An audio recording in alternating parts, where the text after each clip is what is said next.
제 핸드폰 녹음 버튼을 누르던 순간이 기억납니다. 손이 얼마나 떨렸는지 몰라요. 당신 정말 후회할 거야. 내가 누군지 알아? 이 집 절반은 법적으로 내 거라고. 녹음하고 있어요. 이제 그만하세요. 66세에 다시 사랑에 빠진다는 건 정말 아름다운 일이라고 생각했어요. 하지만 그건 치밀하게 계획된 사기였습니다. 30년 동안 아이들을 가르쳤는데, 사람 보는 눈이 있다고 자부했는데, 저는 완전히 속았습니다. 어떻게 이런 일이 생긴 걸까요? 저도 처음엔 믿을 수 없었습니다.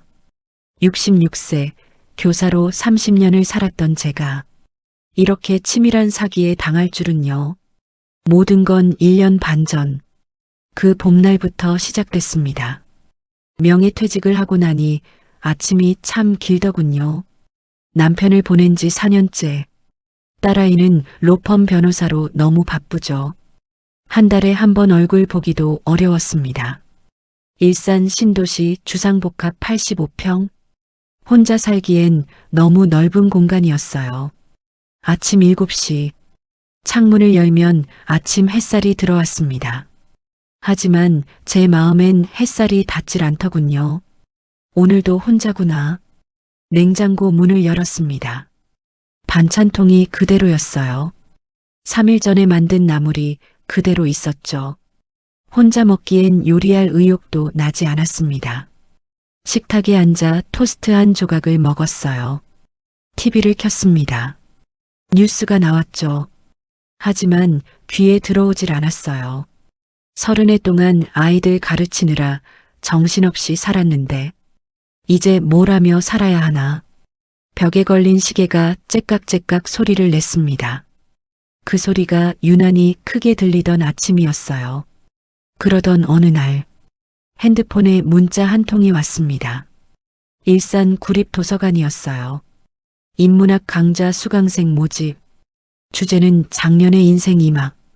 매주 화요일 오후 2시. 손가락이 화면 위를 맴돌았습니다.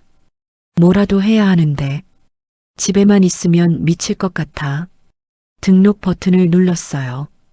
화요일 오후 옷장 앞에 한참을 섰습니다. 뭘 입어야 할지 모르겠더군요.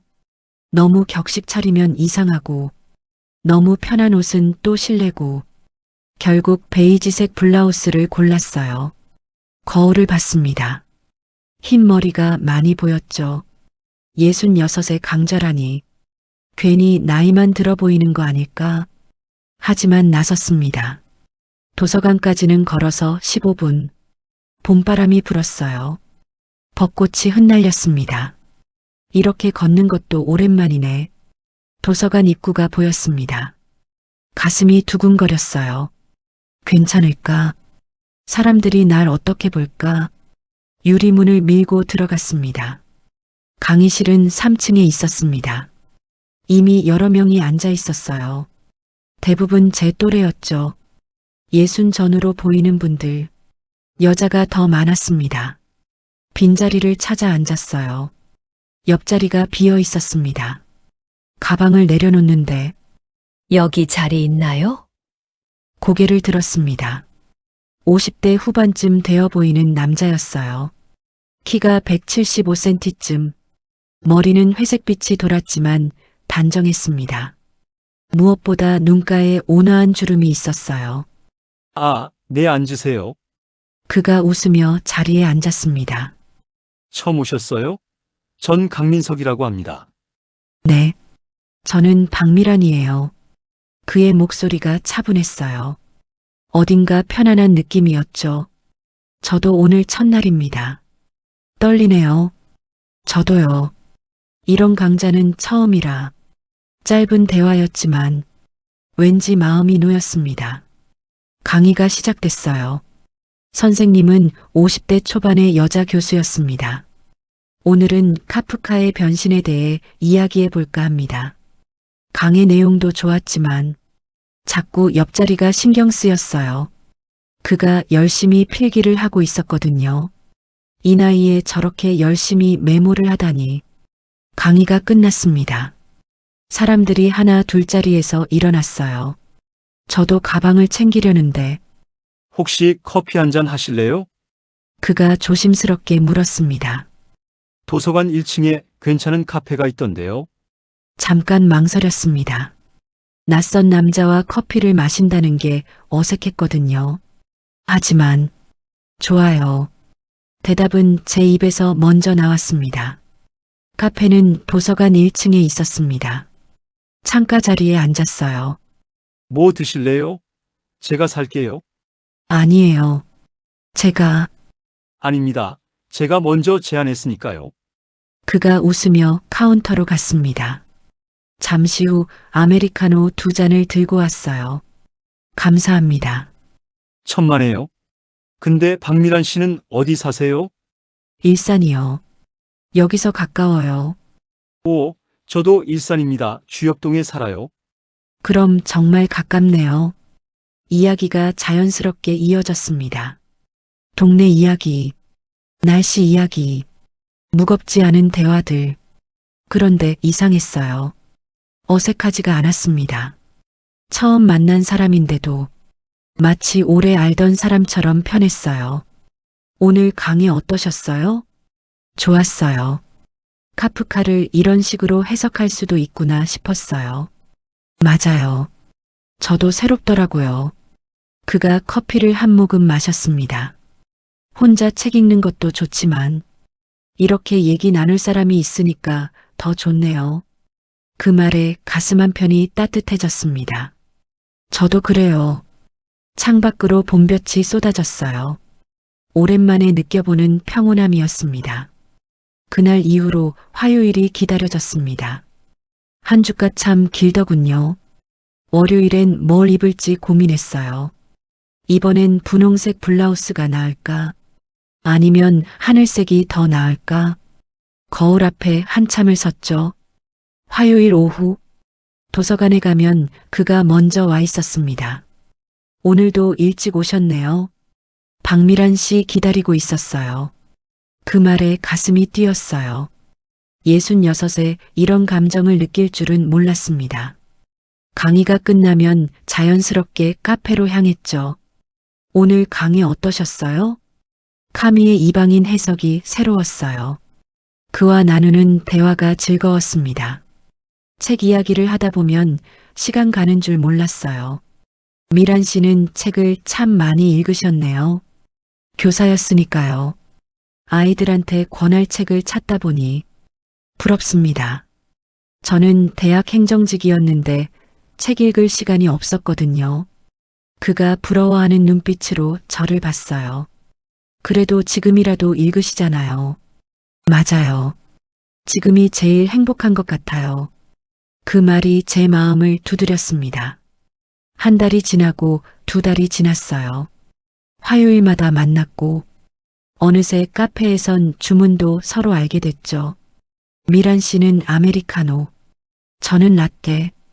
이런 작은 것들이 쌓여갔습니다. 여러분도 그런 적 있으신가요?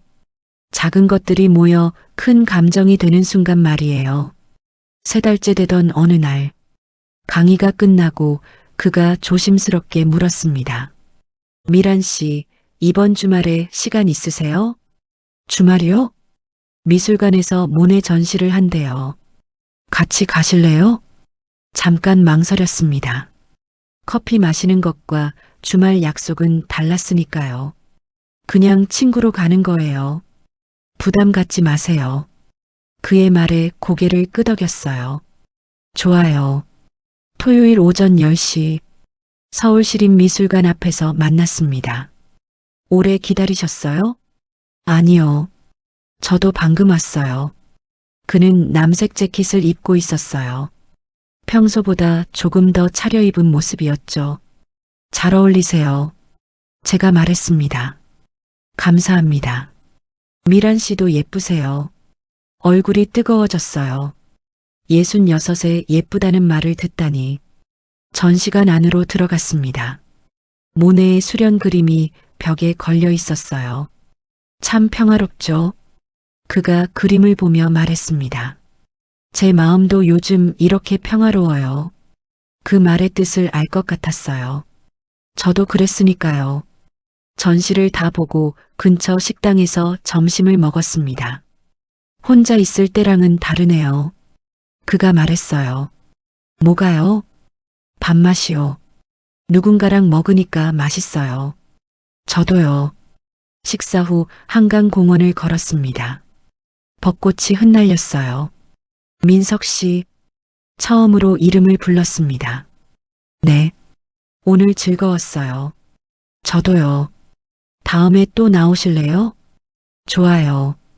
집에 돌아오는 길, 발걸음이 가벼웠습니다. 이게 뭐지?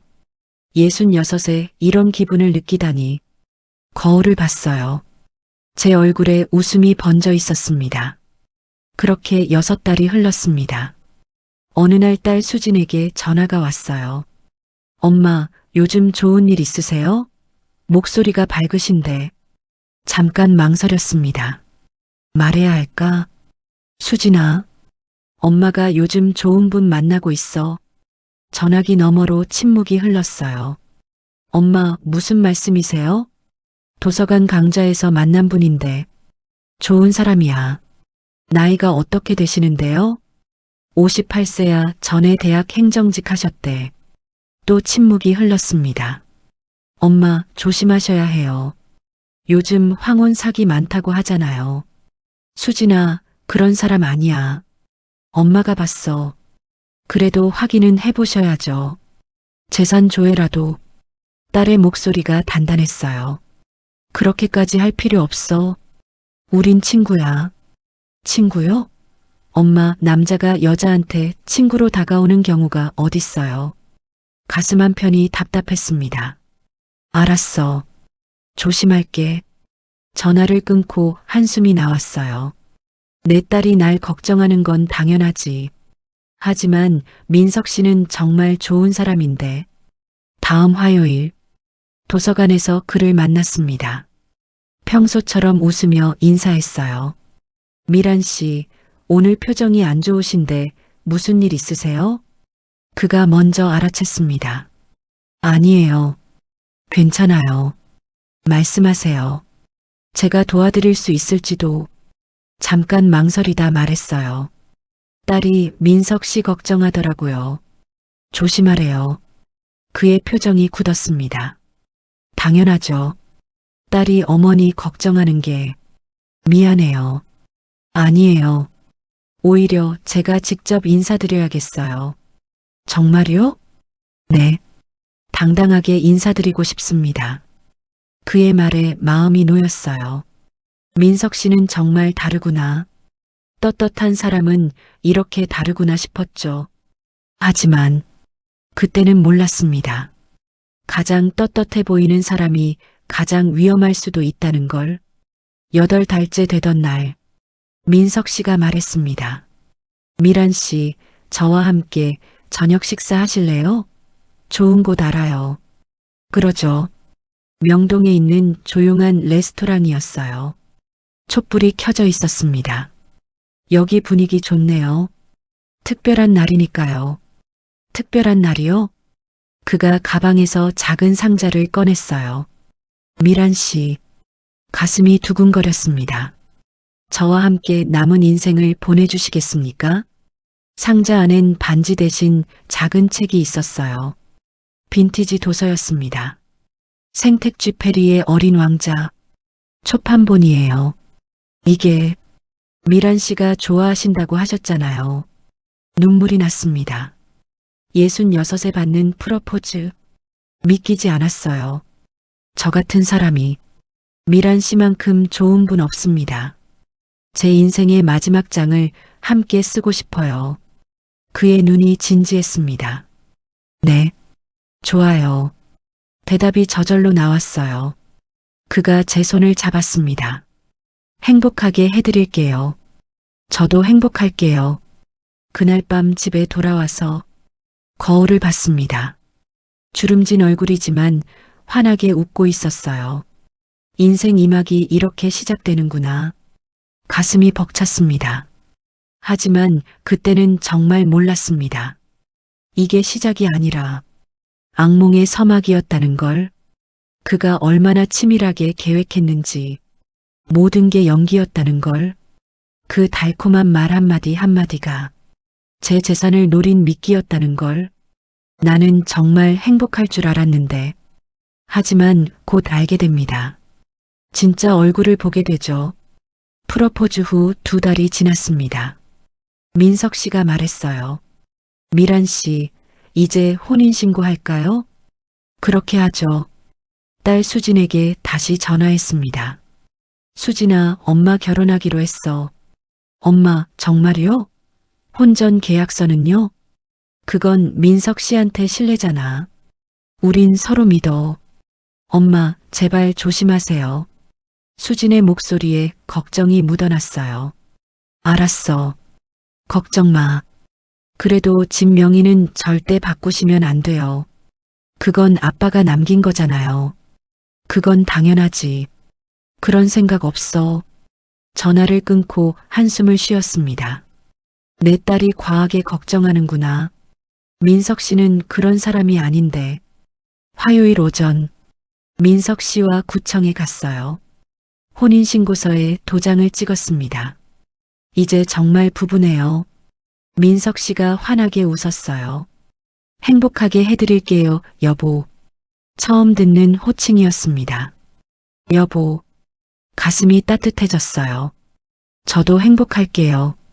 구청을 나와 조용히 점심을 먹었습니다. 결혼식은 안 해도 되죠? 민석 씨가 물었어요. 네.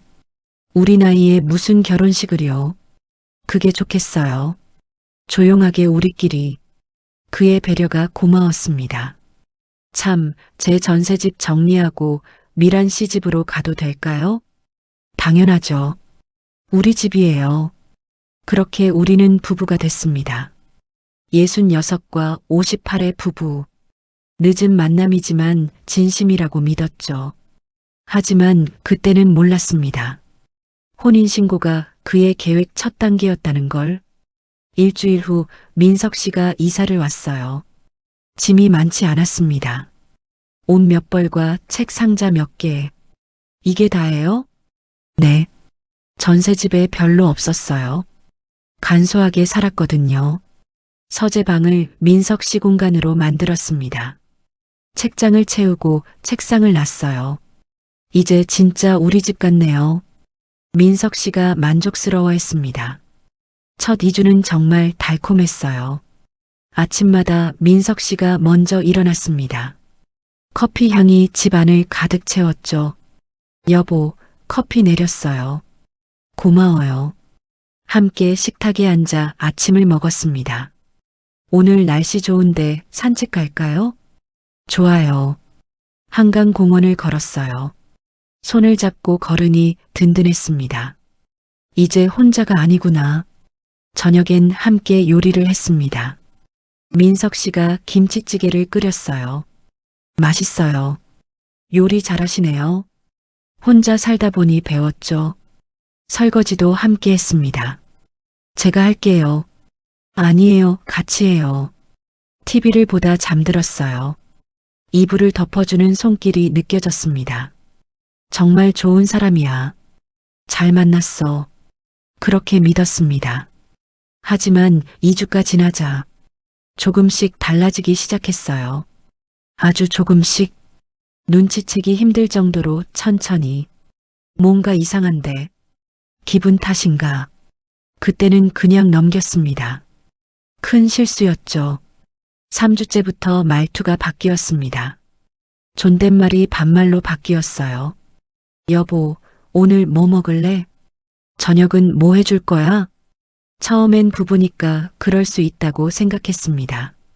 하지만 뭔가 달랐어요. 말투에 온기가 없었습니다. 민석 씨, 괜찮아요? 왜? 뭐가? 말투가 좀. 부부인데 반말하면 어때? 불편해? 아니에요. 그냥 더 말하지 못했습니다. 어느 날 저녁, 민석 씨가 물었어요. 여보, 이 집 등기부등본 있어? 왜요? 대출이 있는지 확인하려고.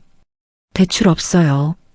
그래도 한번 보고 싶은데 이상했습니다. 왜 갑자기 그런 걸 보고 싶어 하지? 하지만 주지 않을 이유도 없었어요. 알았어요. 떼어드릴게요. 며칠 후 등기부등본을 받아왔습니다. 민석 씨가 꼼꼼히 읽더니 핸드폰으로 뭔가를 검색했어요. 일산 신도시 시세가 중얼거리는 소리가 들렸습니다. 무슨 소리예요? 아무것도 아니야. 핸드폰을 급히 치웠어요. 그날 밤 잠이 오지 않았습니다. 왜 집값을 찾아보는 거지? 기분 탓일까? 옆에서 민석 씨가 코를 골았어요. 전엔 안 그랬는데 자는 모습도 달라 보였습니다. 사람이 이렇게 빨리 변할 수 있나? 불안했습니다. 하지만 확신할 수 없었어요. 혹시 내가 예민한 건 아닐까? 신혼 적응 기간이라고 생각하자 스스로를 다독였습니다. 한 달째 되던 어느 저녁, 민석 씨가 말했습니다. 여보, 우리 이 집 공동명의하면 안 될까? 손에 들고 있던 컵이 멈췄어요. 공동명의요? 응. 부부인데 당연한 거 아니야? 그건 왜? 나 못 믿어? 목소리가 차가워졌습니다. 그런 게 아니라 그럼 뭐야? 나는 남이야? 부부잖아. 처음 보는 표정이었어요. 날카로웠습니다. 딸이 집 명의는 바꾸지 말래요. 딸이 더 중요해. 남편이? 그런 게 아니에요. 그럼 뭔데? 결혼했으면 하나가 되는 거지. 조금만 기다려 줄래요? 수진이랑 얘기해 볼게요. 민석 씨가 냉소를 흘렸어요. 알았어. 기다려주지. 그날 밤부터 민석 씨가 달라졌습니다. 말을 거의 하지 않았어요. 밥 먹을래요? 아니. 짧게 대답하고 방으로 들어갔습니다. 이틀째 여전히 냉랭했어요. 민석 씨 화 풀어요. 화 안 났어. 그냥 실망했을 뿐이야. 실망이요? 부부인데 믿음이 없다는 게 가슴이 답답했습니다. 내가 잘못한 걸까? 너무 의심한 걸까? 수진에게 전화하고 싶었어요. 하지만 할 수 없었습니다. 딸한테 뭐라고 말하지? 남편이 진명에 바꾸자는데 어떡하냐고? 밤새 뒤척였습니다. 옆에서 민석 씨가 등을 돌리고 누워 있었어요. 등이 차갑게 느껴졌습니다. 이게 뭐지? 2달 전엔 그렇게 다정하더니 여러분도 느껴보신 적 있나요? 사랑하는 사람이 갑자기 낯설어지는 순간, 그 순간이 얼마나 외로운지 저는 그날 밤 알았습니다. 옆에 사람이 있어도 혼자보다 더 외로울 수 있다는 걸. 결혼 2달째 도서관 복도에서 누군가 저를 불렀습니다. 미란 씨? 박미란 씨 맞죠? 돌아보니 낯익은 얼굴이었어요. 정숙 씨? 김정숙 같은 강자를 들었던 분이었습니다. 68살 전직 간호사셨죠. 어머, 오랜만이에요. 요즘 강좌 안 나오시던데. 아, 네. 결혼해서요. 결혼요? 축하해요. 정숙 씨가 환하게 웃었습니다. 하지만 곧 표정이 굳어졌어요. 혹시 강민석 씨랑? 네. 아세요? 정숙 씨가 주변을 둘러봤습니다. 미란 씨, 잠깐 얘기 좀 할 수 있을까요? 네. 중요한 얘긴데. 카페로 자리를 옮겼습니다. 정숙 씨가 조심스럽게 입을 열었어요. 미란 씨, 강민석 씨, 조심하세요. 무슨 말씀이세요? 저 그 사람을 예전에 본 적 있어요. 성남에서. 가슴이 철렁했습니다. 성남에서요? 네. 제 친구가 그분이랑 비슷한 일을 겪었거든요. 1년 전쯤. 비슷한 일이요? 도서관에서 만나서 연애하고 결혼했는데 진명에 바꾸라고 했대요. 손이 떨렸습니다. 그래서요? 결국 명예 이전하고 한 달 후에 그 사람이 집을 팔아버렸어요. 그리고 사라졌대요. 설마요. 민석 씨가 그럴 리 없어요. 미란 씨, 저도 확신은 없어요. 다만 비슷해서요. 얼굴도 그렇고 나이도 그렇고 동명이인일 거예요. 정숙 씨가 제 손을 잡았습니다. 그냥 조심하세요. 혹시 모르니까. 카페를 나왔습니다. 다리에 힘이 풀렸어요. 설마 그럴 리 없어. 민석 씨는 그런 사람이 아니야. 하지만 머릿속이 복잡했습니다. 성남에서 본 적 있다고? 같은 수법이라고? 집으로 가는 길이 무거웠습니다. 집에 들어갔습니다. 민석 씨가 소파에 앉아 핸드폰을 보고 있었어요. 다녀왔어요. 응. 대답이 짧았습니다. 요즘 계속 이랬어요. 냉장고를 열었습니다. 반찬이 떨어져 가고 있었죠. 민석 씨, 생활비 좀 주실래요? 왜? 장 봐야 해요. 반찬도 없고, 당신 돈 쓰면 되잖아. 제가 계속 쓸 순 없죠. 생활비는 같이 내는 거잖아요. 민석 씨가 핸드폰에서 눈을 떼지 않았어요. 나 지금 돈 없어. 연금 나오잖아요. 그거 다 썼어. 뭐예요? 묻지 마. 급한데 쓸 때가 있었어. 가슴이 답답했습니다. 결혼하고 한 번도 생활비 안 주셨잖아요. 그래. 안 줬나? 2달이에요. 2달. 민석 씨가 비웃듯 웃었어요. 집도 내 거 아닌데 생활비를 왜 내? 뭐라고요? 공동명의하면 줄게. 손이 떨렸습니다. 그게 무슨 말씀이세요? 정확하게 말해줄까? 이 집 명에 넣어주면 생활비 낼게. 민석 씨가 그럴 사람이 아닌데. 사람? 나 원래 이런 사람이야. 말문이 막혔습니다. 알았어. 명의는 안 받고. 그럼 당신 돈으로 살아. 민석 씨가 방으로 들어갔어요. 쾅! 문 닫는 소리가 울렸습니다. 주저앉았습니다. 이게 뭐지?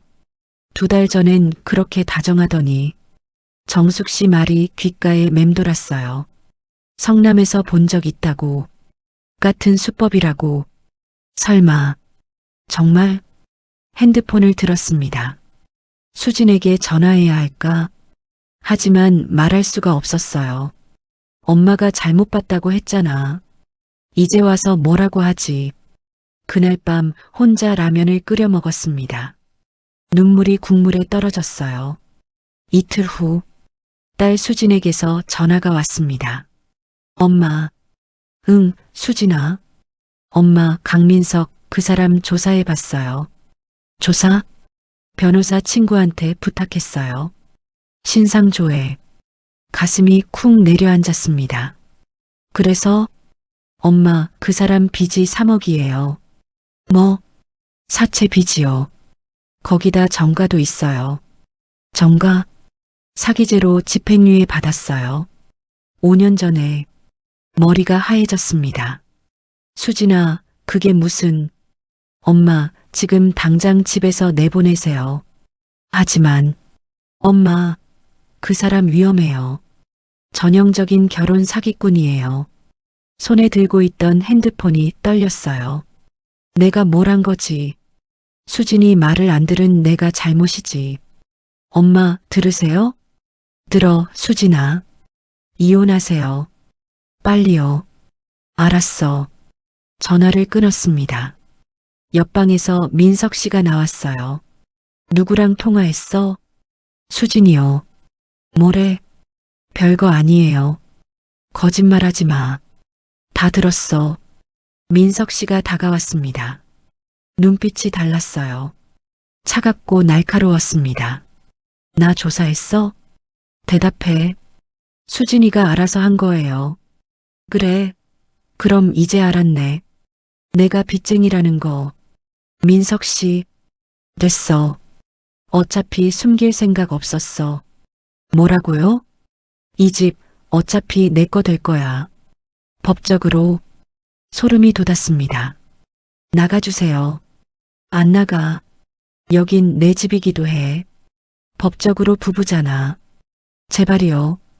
명예 이전 서류에 도장만 찍으면 나갈게. 절대 안 해요. 민석 씨가 비웃었어요. 그럼 끝까지 버텨봐. 누가 이기나.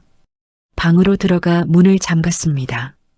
그날 밤 방문을 잠그고 누워 있었습니다. 잠이 올 리 없었어요. 밖에서 민석 씨가 왔다 갔다 하는 소리가 들렸습니다. 쿵, 쿵, 쿵. 무거운 발자국 소리. 뭘 하는 거지? 무슨 짓을 하려는 거야? 새벽 2시 문 두드리는 소리가 들렸어요. 또? 여보. 민석 씨의 목소리였습니다. 문 열어. 문 열라고. 목소리가 점점 높아졌어요. 제발 내일 얘기해요. 지금 열어. 쿵. 문을 차는 소리가 들렸습니다.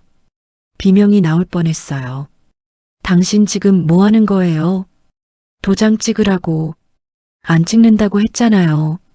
그럼 혼인신고 취소해. 이혼하자고. 대답 안 해? 그럼 계속 이렇게 살 거야? 쿵, 쿵. 문이 흔들렸습니다. 핸드폰을 꺼냈어요. 112를 눌러야 할까?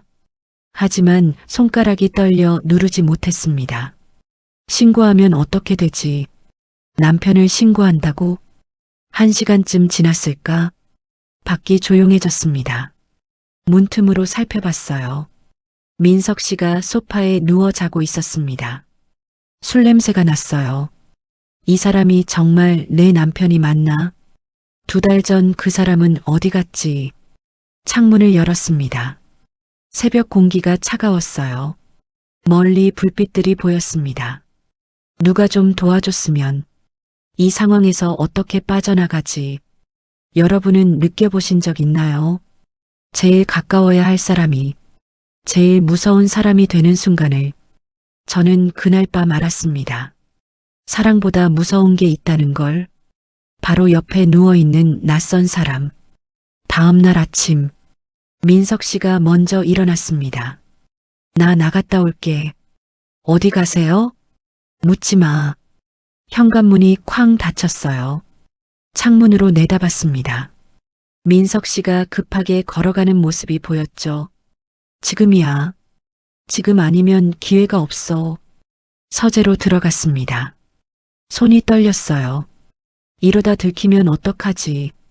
하지만 알아야 해. 진실을 알아야 해. 민석 씨의 책상 위에 노트북이 있었습니다. 덮개를 열었어요. 화면이 켜졌습니다. 비밀번호를 물었죠. 뭐로 했을까? 생일은 아닐 거예요. 제 생일을 입력해봤습니다. 틀렸습니다. 생각해봐. 생각해. 문득 떠올랐어요. 혼인신고 날짜. 손가락이 떨렸지만 눌렀습니다. 삑. 화면이 열렸어요. 들어가졌어.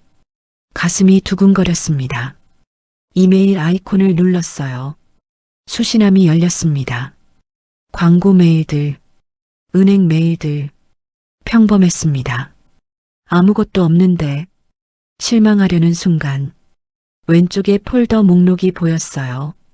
업무 개인 그리고 타켓. 타켓? 손이 멈췄습니다. 클릭했어요. 화면이 바뀌었습니다.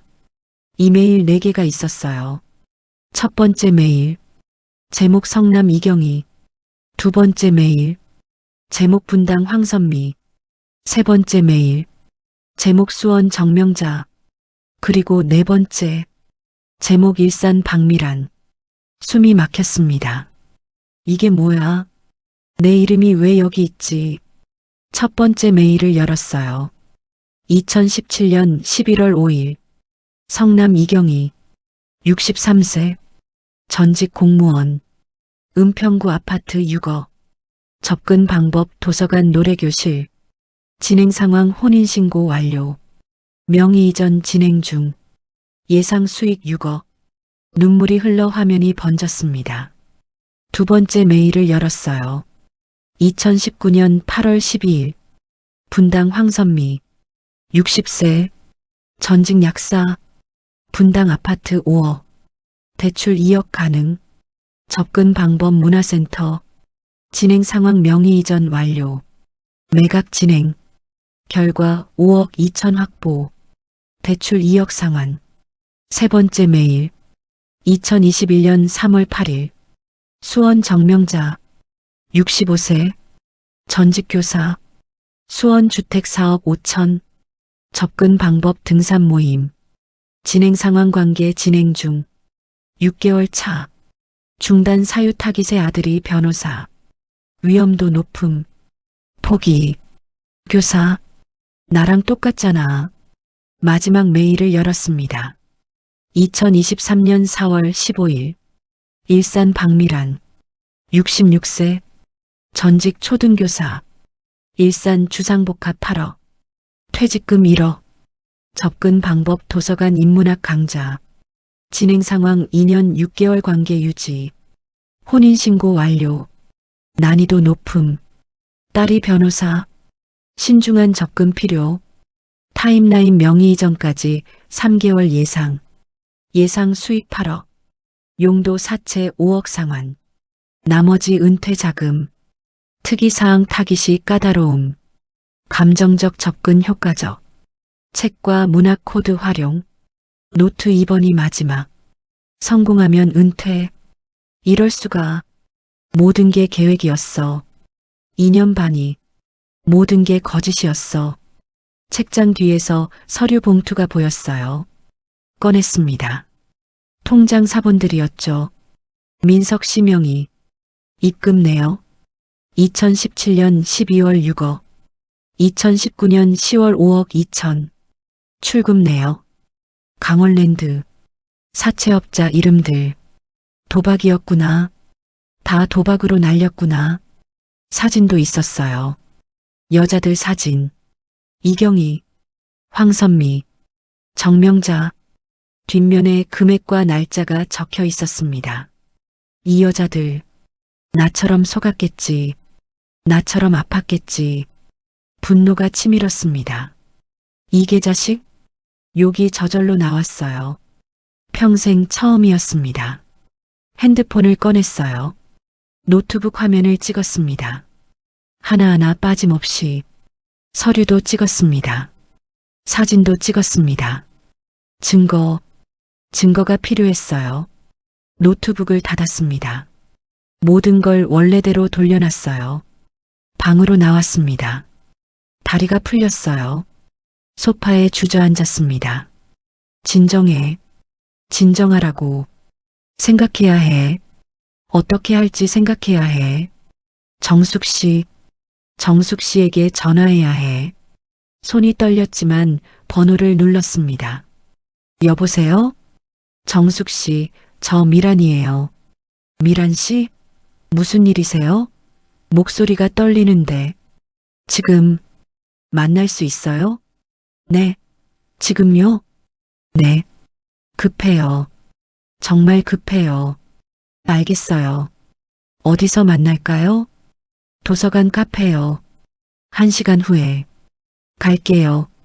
전화를 끊고 옷을 챙겨 입었습니다. 거울을 봤어요. 눈이 충혈되어 있었습니다. 정신 차려. 무너지면 안 돼. 현관문을 나섰습니다. 혹시 민석 씨가 돌아올까봐 뒤를 돌아봤어요. 계단을 빠르게 내려갔습니다. 도서관까지 뛰다시피 갔어요. 정숙 씨가 이미 와 있었습니다. 미란 씨, 정숙 씨가 달려왔어요. 무슨 일이에요? 얼굴이 왜 이래요? 정숙 씨, 말이 나오지 않았습니다. 눈물이 먼저 쏟아졌어요. 울지 마세요.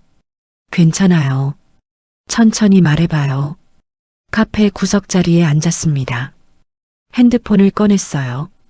사진들을 보여줬습니다. 이것 좀 봐주세요. 정숙 씨가 핸드폰을 받아들었습니다. 화면을 보더니 얼굴이 굳었어요. 이게 제가 4번째예요. 4번째 타깃. 미란 씨. 정숙 씨 말이 맞았어요. 성남에서 봤다는 거. 정숙 씨가 제 손을 꽉 잡았습니다. 미란 씨, 지금 당장 신고해야 해요. 하지만이 뭐예요? 이건 범죄예요. 계획적인 사기라고요. 집은 어떻게 되는 거예요? 집은 명의 안 바꿨죠? 네. 아직은요. 그럼 괜찮아요. 바로 경찰서 가요. 지금 같이 가주실래요? 당연하죠. 정숙 씨가 일어섰습니다. 가요. 미란 씨, 더 당하기 전에 경찰서로 가는 길. 정숙 씨가 계속 제 손을 잡아줬어요. 괜찮아요. 우리가 이길 거예요. 정말요? 당연하죠. 증거가 있잖아요. 경찰서에 도착했습니다. 민원실 경찰관에게 말했어요. 신고하려고 왔습니다. 무슨 신고세요? 결혼 사기요. 남편이 결혼 사기꾼입니다. 경찰관이 고개를 끄덕였습니다. 이쪽으로 오세요. 조사실로 들어갔어요. 형사가 앉아 있었습니다. 앉으세요. 어떤 일이신가요? 처음부터 끝까지 설명했습니다. 도서관에서의 만남, 2년 반의 연애, 혼인신고, 그리고 오늘 아침 발견한 것들. 핸드폰을 내밀었어요. 이게 증거입니다. 형사가 사진들을 넘겨봤습니다. 표정이 심각해졌어요. 이건 명백한 사기네요. 계획적이고 잡을 수 있나요? 증거가 확실하니까 가능합니다. 다만요. 다른 피해자들도 찾아야 해요. 연쇄 범죄라는 게 입증되어야 하거든요. 여기 이름이 있잖아요. 이경희, 황선미, 정명자. 이분들을 찾아보겠습니다. 진술서 작성하시고 가세요. 진술서를 썼습니다. 손이 떨렸지만 또박또박 썼어요. 이제 어떻게 되는 거예요? 일단 피의자를 조사해야 합니다. 출석 요구할게요. 집에 있으면 위험한데요. 가정폭력도 있었나요? 네. 문을 차고 협박했어요. 그럼 접근금지 가처분 신청하세요. 법원에. 정숙 씨가 물었습니다. 그거 시간 얼마나 걸려요? 빠르면 이틀이요. 이틀 동안 위험하잖아요. 일단 친척 집이나 친구 집에 계시는 게 좋겠어요. 밖으로 나왔습니다. 정숙 씨가 말했어요. 우리 집 와요. 이틀 동안. 정말요? 당연하죠. 혼자 있으면 안 돼요. 고마워요. 정숙 씨, 친구잖아요. 핸드폰이 울렸습니다. 민석 씨였어요. 어디야? 밖이요. 빨리 와. 할 얘기 있어. 빨리 오라고. 전화가 끊겼습니다. 정숙 씨, 어떡하죠? 집 가지 마세요. 위험해요. 하지만 짐도 챙겨야 하고. 경찰 동행 요청하세요. 다시 경찰서로 들어갔습니다. 신변 보호 요청합니다. 집에 짐 챙기러 가야 하는데 위험해요. 알겠습니다. 동행하겠습니다. 순찰차를 타고 집으로 갔어요. 경찰관 2명이 함께였습니다. 문 열고 들어가세요. 저희가 대기하겠습니다. 숨을 크게 들이쉬었어요. 이제부터 시작이야. 무너지면 안 돼. 현관문을 열었습니다. 민석 씨가 소파에 앉아 있었어요. 저를 보더니 일어섰습니다. 어디 갔다 와? 밖에 경찰 있어요. 뭐? 신고했어요. 당신을. 민석 씨의 얼굴이 굳었습니다. 미쳤어? 당신이 미친 거죠. 계획적 사기꾼. 뭐라고? 다 알아요. 타깃 리스트. 이경희, 황선미, 정명자. 그리고 나. 민석 씨의 얼굴이 새하얘졌어요. 넌 어떻게? 당신 노트북 봤어요. 다 찍었어요. 통장도 사진도 이메일도. 인연이 달려들려는 순간 경찰관이 문을 열고 들어왔습니다. 무슨 일입니까? 민석 씨가 멈춰 섰어요. 저 사람 잡아가세요. 폭행하려고 했어요. 강민석 씨죠? 출석 요구서 나왔습니다. 내일 경찰서로 나오세요. 서류를 건네고 경찰관이 나갔습니다. 민석 씨가 저를 노려봤어요. 후회할 거야. 이미 후회해요. 당신 만난 거 짐을 챙겼습니다. 옷 몇 벌, 중요한 서류들, 통장들. 민석 씨는 벽에 기대서서 지켜봤어요. 갈게요. 두고 봐. 현관문을 닫았습니다. 다시는 돌아오지 않을 집. 아니, 제 집이었습니다. 다시 찾을 거야. 내 집을, 내 인생을. 정숙 씨 집에서 이틀을 보냈습니다. 잠을 잘 수 없었어요. 눈을 감으면 민석 씨의 차갑던 눈빛이 떠올랐죠. 사흘째 되던 날, 경찰서에서 전화가 왔습니다. 박미란 씨죠? 형사입니다. 네. 무슨 일이세요? 강민석 씨 조사했습니다. 그래서요? 문제가 좀 있습니다. 무슨 문제요? 명의 이전이 안 된 상태라 사기죄 입증이 어렵습니다. 하지만 계획적이잖아요. 증거도 있고요. 그게 부부 사이 재산 문제는 민사라서요. 가슴이 철렁했습니다. 그럼 처벌 못한다는 말씀이세요? 가정폭력은 입건했습니다. 그건 처벌 가능해요. 사기는요? 실제 피해가 발생해야 합니다. 지금은 미수 단계라. 미수요? 2년 반을 계획적으로 속였는데요. 안타깝지만 법이 그렇습니다. 전화를 끊었어요. 무너져 내렸습니다. 이럴 수가. 명예 이전하면 늦고 안 하면 처벌 못한다고? 정숙 씨가 물을 가져왔습니다. 미란 씨, 괜찮아요? 안 괜찮아요. 어떻게 이럴 수가 있어요? 진정해요. 다른 방법이 있을 거예요.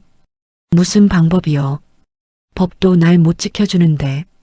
정숙 씨가 제 어깨를 잡았어요. 포기하면 안 돼요. 미란 씨는 싸워야 해요. 어떻게 해요? 다른 피해자들을 찾아요.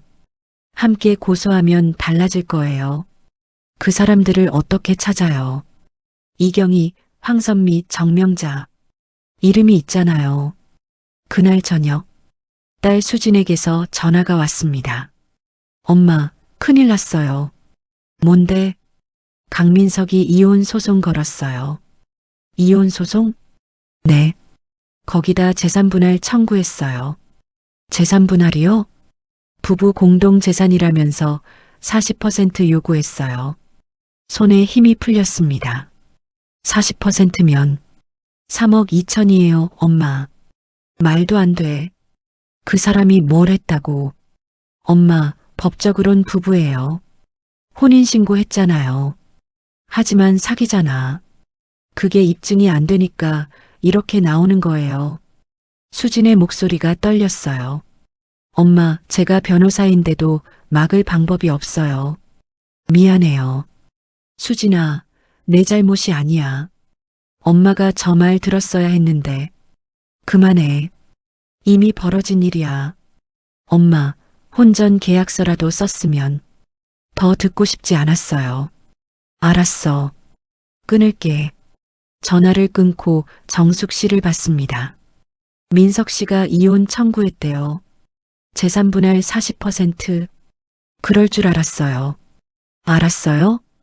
전형적인 수법이에요. 명의 이전 안 되면 이혼으로 돈 받아내는 거죠. 그럼 제가 줘야 해요? 아니에요. 우리가 막을 거예요. 어떻게요? 패턴 범죄를 입증하면 재산분할 청구가 기각돼요. 그걸 어떻게 해? 다른 피해자들이요. 같이 싸우면 돼요. 희망이 보이는 것 같았습니다. 정말요? 네. 제가 변호사 친구한테 물어봤어요. 다음 날 정숙 씨와 함께 인터넷을 뒤졌습니다. 이경희, 성남, 재혼 사기. 검색창에 입력했어요. 기사가 나왔습니다. 60대 여성, 재혼 후 집 빼앗겨. 사기 피해 호소. 클릭했어요.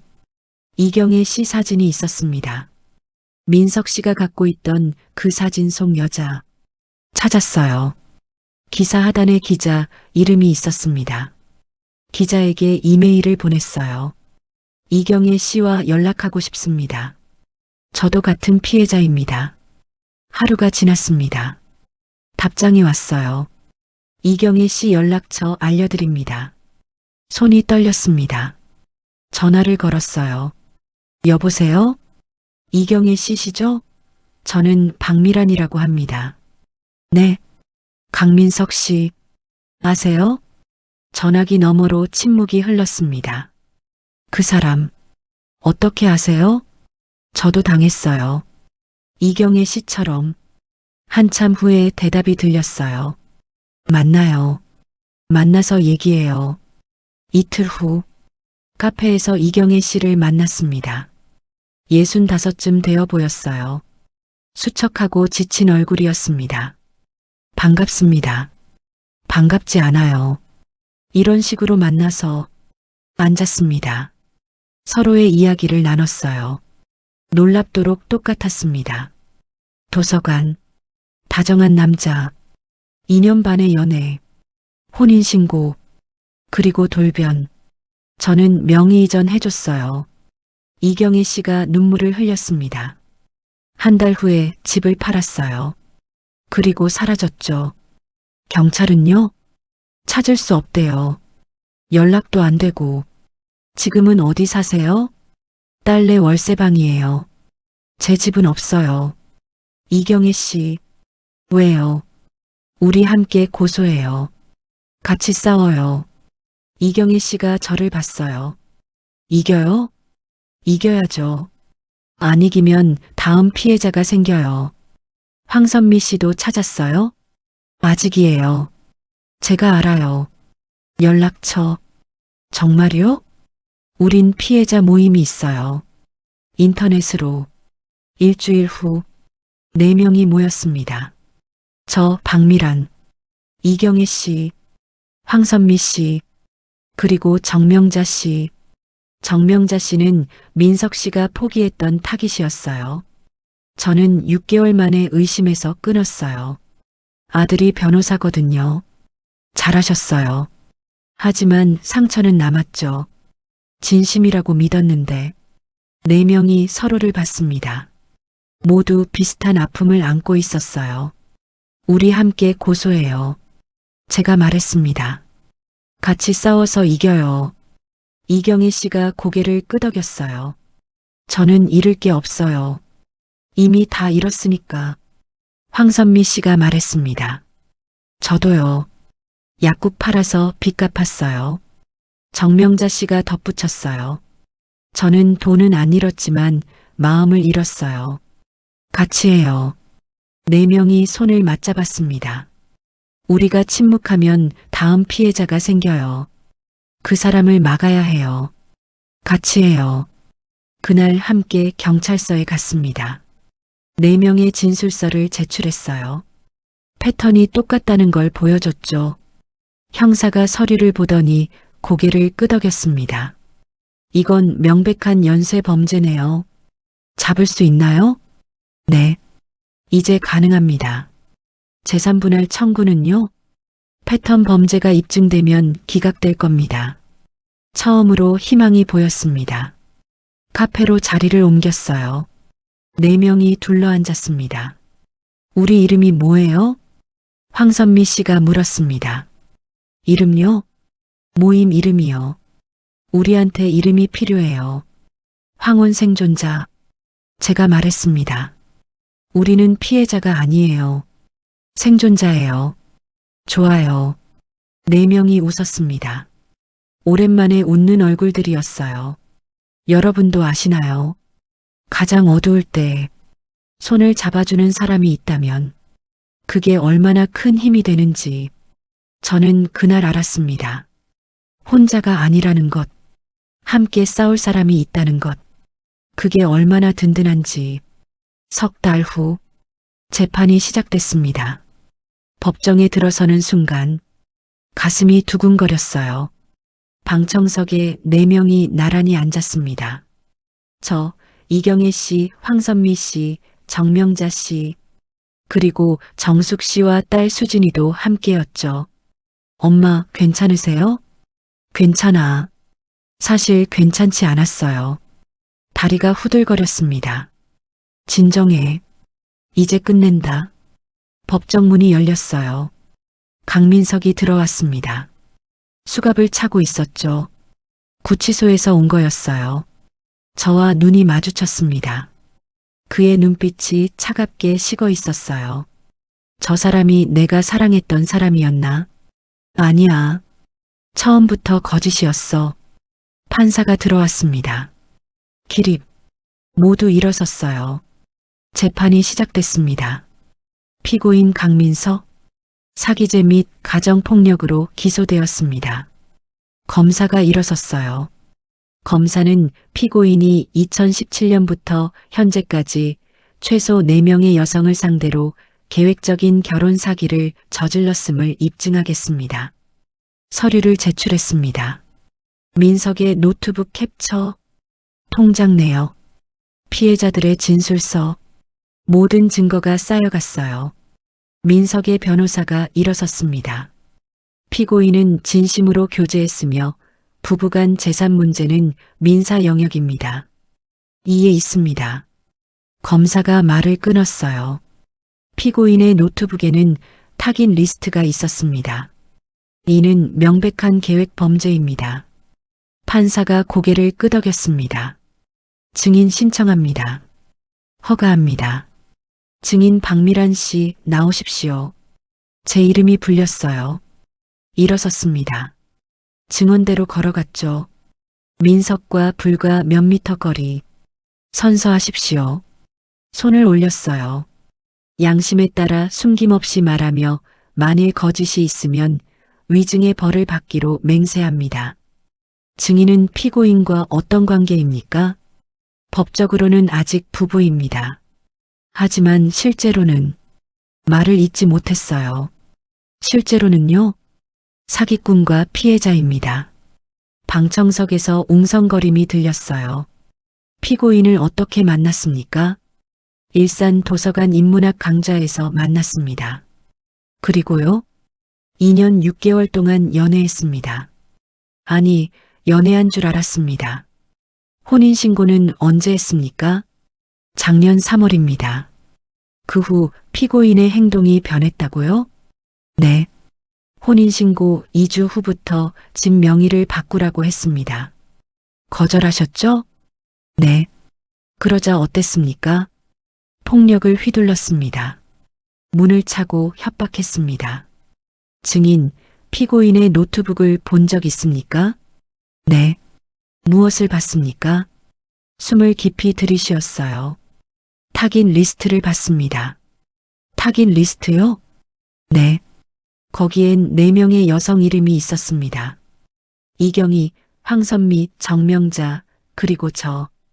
각 이름 옆에 뭐가 적혀 있었습니까? 나이, 직업, 재산, 접근 방법, 예상 수익. 방청석이 술렁였어요. 그걸 보고 어떤 생각이 들었습니까? 눈물이 났습니다. 하지만 참았어요. 제가 30년 동안 초등학교에서 아이들을 가르쳤습니다. 네. 아이들에게 정직과 신뢰를 가르쳤죠. 사람을 보는 눈이 있다고 자부했습니다. 하지만요, 완전히 속았습니다. 2년 반 동안 연기를 본 겁니다. 고개를 들어 민석을 봤어요. 그 사람은 제 재산만 봤습니다. 저라는 사람은 보지 않았어요. 민석이 고개를 돌렸습니다. 증인, 마지막으로 하고 싶은 말씀이 있습니까? 네. 판사를 봤어요. 저는 이번 일로 큰 교훈을 얻었습니다. 어떤 교훈입니까? 사랑은 아름답지만 경계는 필요하다는 것. 그리고 무엇보다 목소리를 높였어요. 혼자가 아니라는 것입니다. 함께 싸우면 이길 수 있다는 것. 이경희 씨가 증언대에 섰습니다. 저는 집을 잃었습니다. 목소리가 떨렸어요. 명의 이전하고 한 달 후 피고인이 집을 팔았습니다. 6억이었어요. 지금은 어디 사십니까? 딸네 월세방입니다. 제 집은 없습니다. 황선미 씨가 다음으로 증언했어요. 저는 약국을 운영했습니다. 5억짜리 아파트가 있었죠. 지금은요? 약국 팔아서 빚 갚았습니다. 피고인이 제 명의로 대출 2억을 받았거든요. 동의 없이요? 네. 혼인신고하면 가능하다고 하더군요. 정명자 씨도 증언했습니다. 저는 6개월 만에 의심해서 끊었습니다. 어떻게 의심하셨습니까? 너무 완벽했어요. 그게 오히려 이상했죠. 그래서요? 아들이 변호사인데 신상조회를 해봤습니다. 빚이 5억이더군요. 그때 헤어지셨군요. 네. 하지만 상처는 남았습니다. 검사가 일어섰어요. 피고인에게 묻겠습니다. 민석을 받습니다. 피고인은 왜 이런 범행을 저질렀습니까? 대답하십시오. 민석이 입을 열었어요. 돈이 필요했습니다. 무슨 용도로요? 빚. 갚으려고. 도박 빚이죠? 피고인의 통장 내역을 보면 강원랜드 출금이 수십 건입니다. 맞습니까? 네.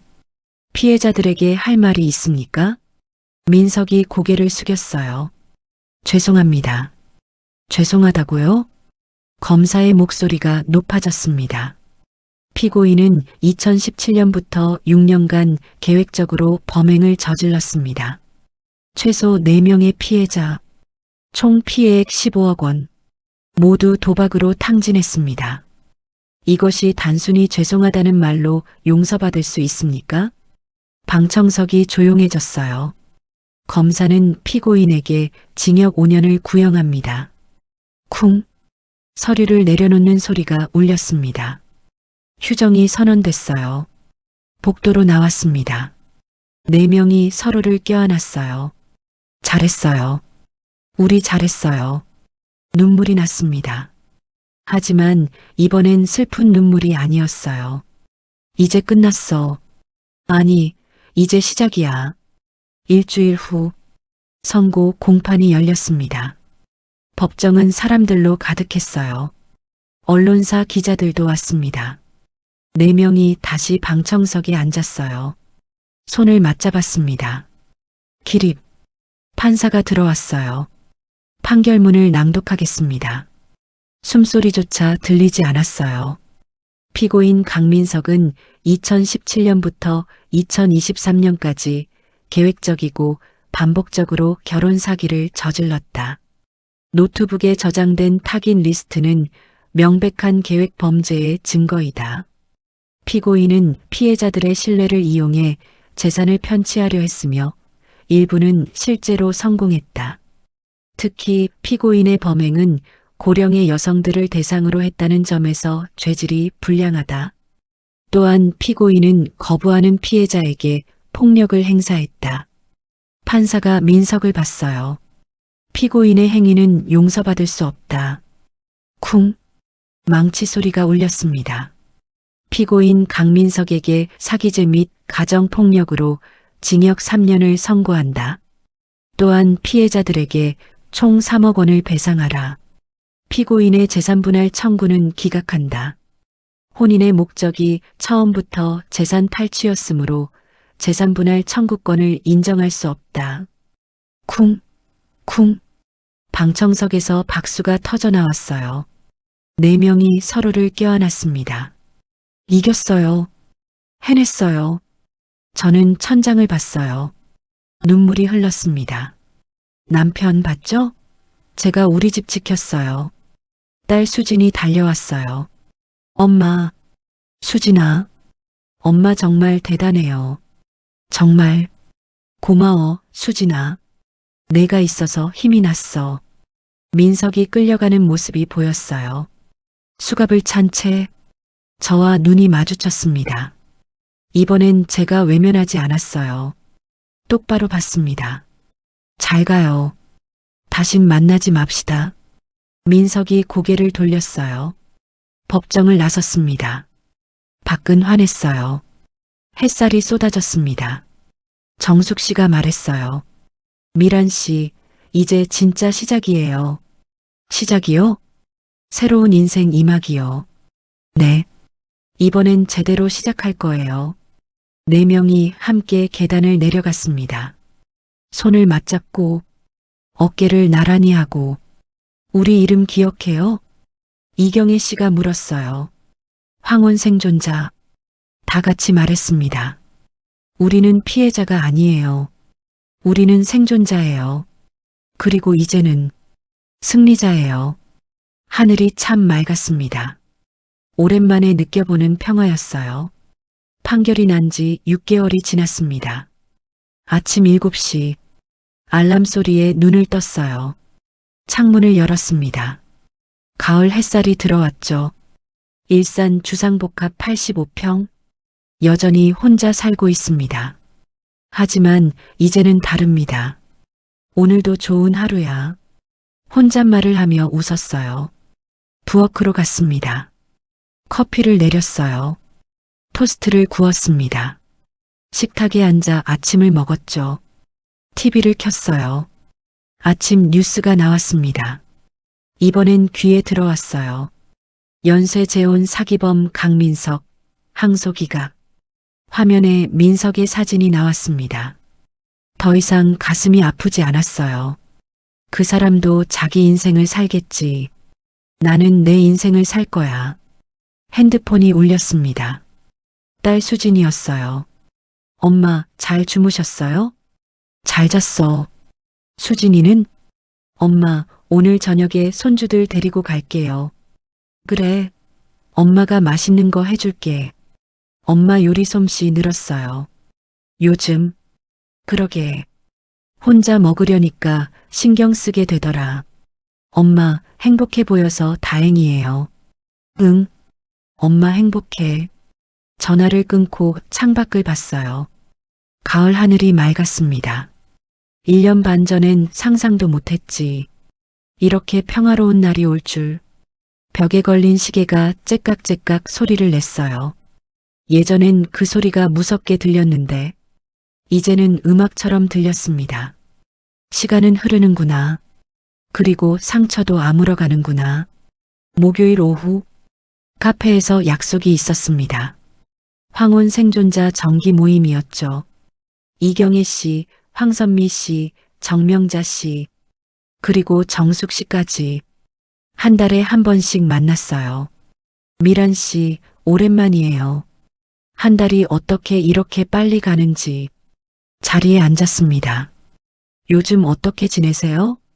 이경혜 씨가 물었어요. 좋아요. 손주들이 자주 와요. 저는 새 아파트 구했어요.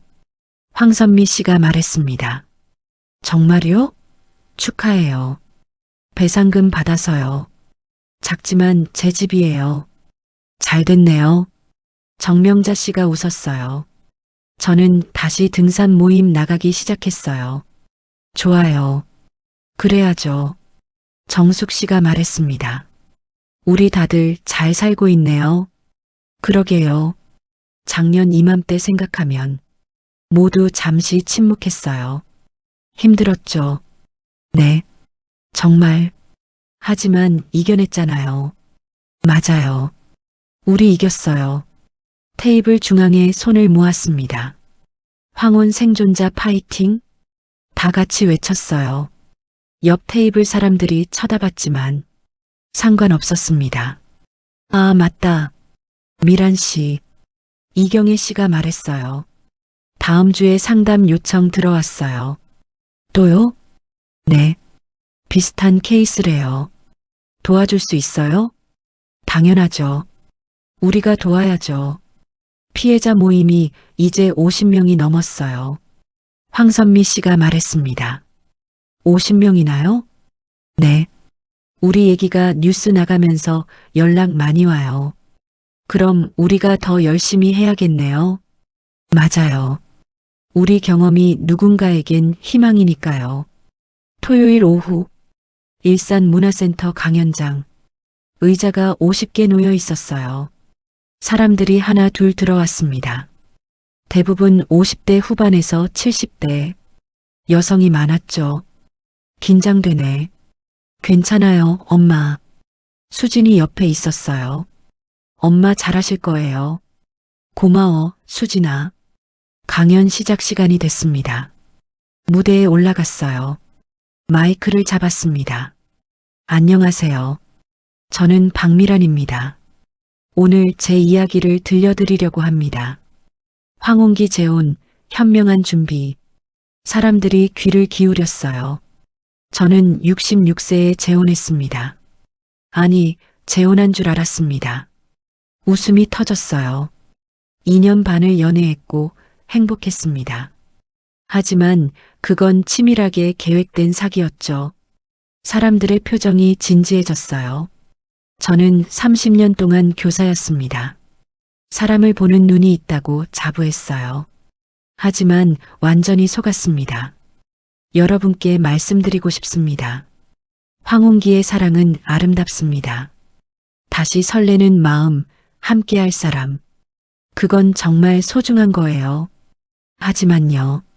목소리를 높였어요. 경계는 필요합니다. 사랑하되 조심해야 합니다. 혼전 계약서를 쓰세요. 재산 조회를 하세요. 주변 사람들의 말에 귀 기울이세요. 무엇보다 혼자가 아니라는 걸 기억하세요. 도움을 청하는 건 부끄러운 일이 아닙니다. 손을 들어 보이며 말했어요. 저는 친구들과 함께 싸웠고 이겼습니다. 여러분도 할 수 있어요. 박수가 터져 나왔습니다. 강연이 끝나고 질문 시간. 한 여성이 손을 들었어요. 혼자 사는 게 외롭지 않으세요? 웃으며 대답했습니다. 외롭죠. 가끔. 하지만 외로움과 고독은 달라요. 외로움은 누군가가 필요한 거고, 고독은 나를 만나는 시간이에요. 저는 이제 고독을 즐길 줄 압니다. 저녁, 집으로 돌아왔습니다. 수진이 손주들과 와 있었어요. 할머니, 어머, 우리 손주들. 식탁에 둘러앉아 저녁을 먹었습니다. 제가 만든 불고기와 된장찌개. 할머니, 맛있어요. 그래, 많이 먹어. 엄마, 강연 정말 좋았어요. 수진이 말했어요. 고마워. 내가 있어서 힘이 났어. 엄마는 정말 대단하세요. 아니야. 엄마도 평범한 사람이야.